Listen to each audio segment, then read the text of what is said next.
Rain splattered against the dusty windows of Cole's Auto Repairs, a modest garage tucked behind the bustling main street. The clock on the wall read 8:47 a.m. when the low hum of an expensive engine grew louder. Moments later, a sleek black Bentley rolled into the garage, gleaming under the flickering fluorescent lights. The kind of car that didn't belong in a place like this. The door opened and Victoria Hayes stepped out, tall, poised, and wrapped in an aura of superiority. Her tailored navy suit looked too perfect for the grimy surroundings, her diamond bracelet catching the dim light. She looked around the workshop as if the air itself offended her. Ethan Cole wiped his hands on a rag and approached.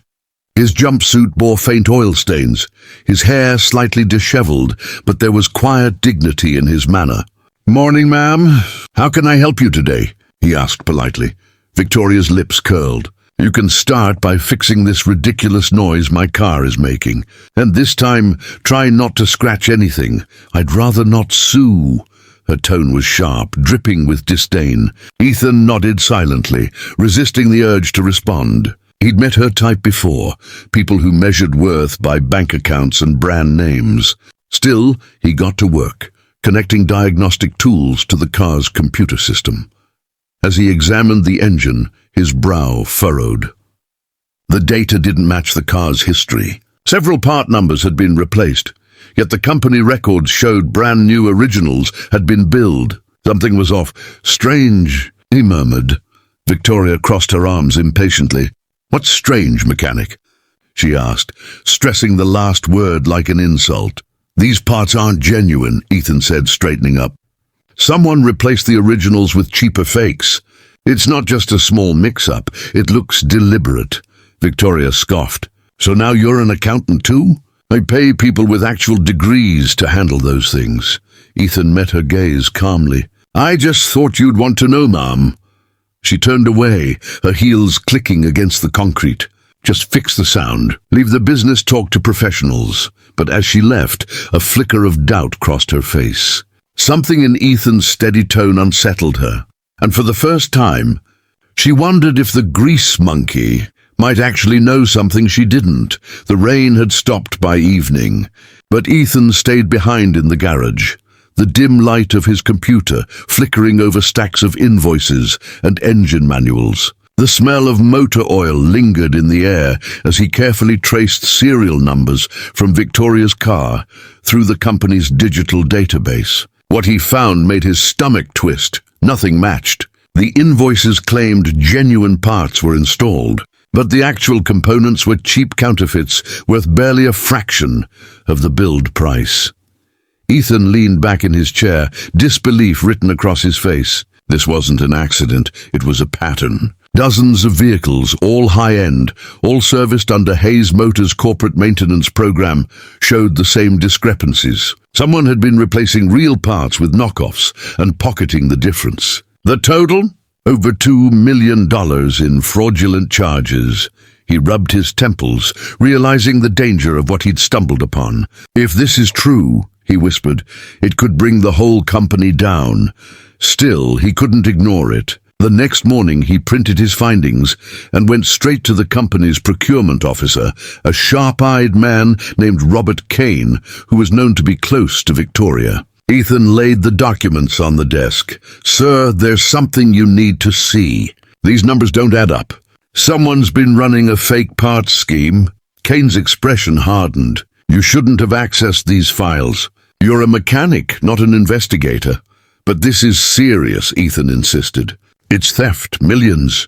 Kane stood, his voice turning cold. "Consider this your final warning. Leave it alone, Mr. Cole." The next morning, an email arrived. Suspension notice. Reason: unauthorized access to company data. Ethan clenched his fists, anger and frustration surging. They were covering it up, but instead of giving up, he grew more determined. He gathered every file, every invoice, every timestamp, and backed them up on a hidden drive. Then he called an old friend, Lena Hart, an investigative journalist he'd once helped with a corruption case years ago. "Lena," he said quietly, "I've uncovered something big, a multi-million-dollar fraud, and they're trying to bury it."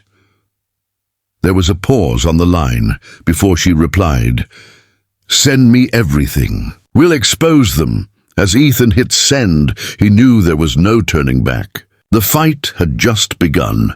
3 days later, Ethan received a formal summons to Hayes Motors headquarters, a glass tower that shimmered like a monument to power. He knew it wasn't an invitation. It was a trap. Still he went. He wasn't afraid anymore. When he stepped into the marble-floored boardroom, all eyes turned toward him. A long, polished table stretched before him, surrounded by a dozen executives in suits. At the head sat Victoria Hayes, her expression cool and unreadable. "Mr. Cole," she began, her tone smooth but dangerous, "you've caused quite an uproar. Accusing my company of fraud? Leaking information to the media. That's career suicide." Ethan met her gaze calmly. "The truth shouldn't be a crime, ma'am." Victoria gave a humorless laugh. "Truth? You're a mechanic with no business degree, no authority, and no proof. Do you have any idea how ridiculous you sound?" Ethan reached into his bag and placed a small USB drive on the table. "Actually, I do, and this is my proof." A murmur rippled through the room. One of the board members, Mr. Dalton, an older man with silver hair and sharp eyes, leaned forward. "Let's hear it." Victoria frowned but nodded to the technician. The lights dimmed, and Ethan's data appeared on the massive screen. Invoices, supply records, digital signatures, and timestamps. As the presentation unfolded, gasps filled the room. Every fraudulent transaction was tied to Robert Kane, Victoria's trusted procurement officer. Ethan's voice remained steady. For over a year, fake parts were installed in customer vehicles while full-priced originals were billed. $2 million. Stolen from your company's accounts. Victoria's face paled. "This can't be true," she whispered, eyes flickering toward Kane, who sat frozen. Ethan looked at her, his tone gentle but firm. "When I told you something was wrong, you laughed at me. But you see, sometimes the people you overlook are the ones holding your empire together." The room erupted in chaos. Phones buzzed, lawyers whispered, and Kane bolted to his feet, shouting excuses. Security entered moments later to escort him out.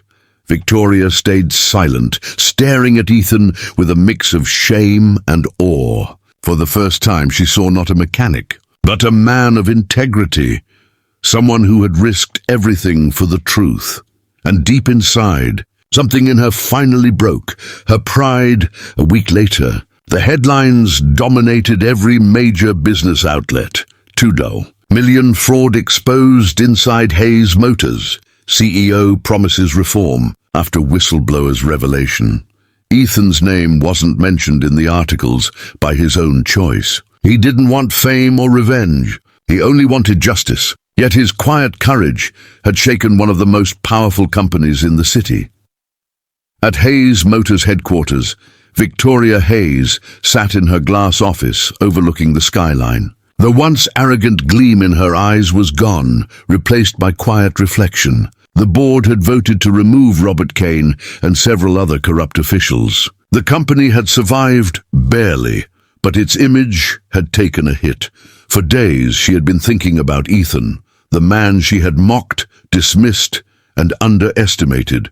She had built an empire on efficiency and logic, but it took a mechanic with oil-stained hands to remind her what honesty truly looked like. That afternoon, she visited Cole's Auto Repairs again. The familiar smell of metal and grease greeted her as she stepped inside. Ethan looked up, surprised to see her there without her luxury car or her entourage. She was holding a folder. "I came to say thank you," Victoria said softly. "You didn't just save my company. You saved my conscience." Ethan wiped his hands, unsure how to respond. "You don't owe me anything, ma'am." She smiled faintly. "Actually, I do. I want you to lead a new department, an internal technical audit team. We'll rebuild Hayes Motors from the ground up, and I need someone honest enough to tell me when I'm wrong." Ethan blinked, stunned. "You're offering me a job?" "I'm offering you a partnership," she said sincerely. "No titles, just trust." For a long moment Ethan said nothing. Then with a quiet nod, he extended his hand. "All right, But only if you promise not to call me Grease Monkey again." Victoria laughed for the first time in months, a genuine, unguarded laugh. "Deal!" As they shook hands, the rain began to fall outside once more. But this time, it wasn't a storm. It was cleansing, washing away arrogance, deceit, and the distance between two unlikely allies. The mechanic had fixed more than a car. He had repaired a broken soul.